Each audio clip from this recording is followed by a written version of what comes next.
بسم اللہ الرحمن الرحیم۔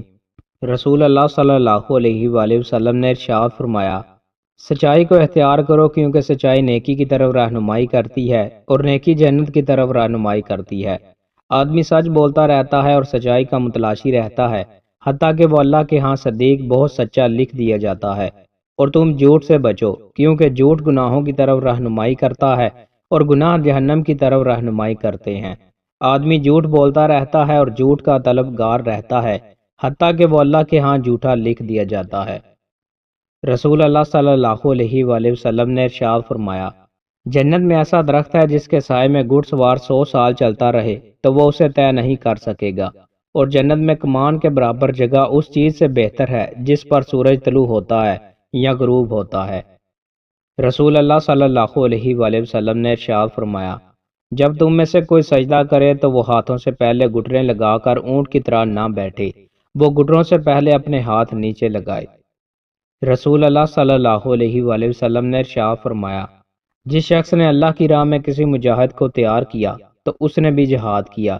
جس شخص نے کسی مجاہد کے اہل خانہ میں جانشینی کا حق ادا کیا تو اس نے بھی جہاد کیا۔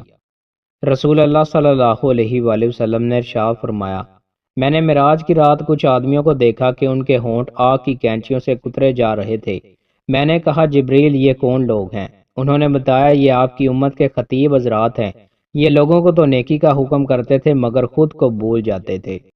رسول اللہ صلی اللہ علیہ وآلہ وسلم نے ارشاد فرمایا، جس شخص کی سفارش اللہ کی حدود میں سے کسی حد کے نفاذ کے آگے حائل ہو گئی تو اس نے اللہ کی مخالفت کی۔ جس نے جانتے ہوئے کسی باطل ناحق کے بارے میں جھگڑا کیا تو وہ اس سے دستکش ہونے تک اللہ تعالیٰ کی ناراضی میں رہتا ہے، اور جس نے کسی مومن پر بہتان لگایا تو وہ کچ لہو کے کیچڑ میں رہے گا حتیٰ کہ وہ اس سے نکل آئے جو اس نے کہا ہے۔ رسول اللہ صلی اللہ علیہ وآلہ وسلم نے ارشاد فرمایا، میری امت میں سے جو شخص مدینہ کی بھوک اور اس کی تکلیف پر صبر کرے گا تو روز قیامت میں اس کی سفارش کروں گا۔ ابو سعید رضی اللہ تعالیٰ عنہ بیان کرتے ہیں، نبی صلی اللہ علیہ وآلہ وسلم کے دور میں ایک آدمی کو پھلوں کی تجارت میں خسارہ ہوا تو اس کا قرض بہت زیادہ ہو گیا۔ اس صورت میں رسول اللہ صلی اللہ علیہ وآلہ وسلم نے فرمایا، اس پر صدقہ کرو۔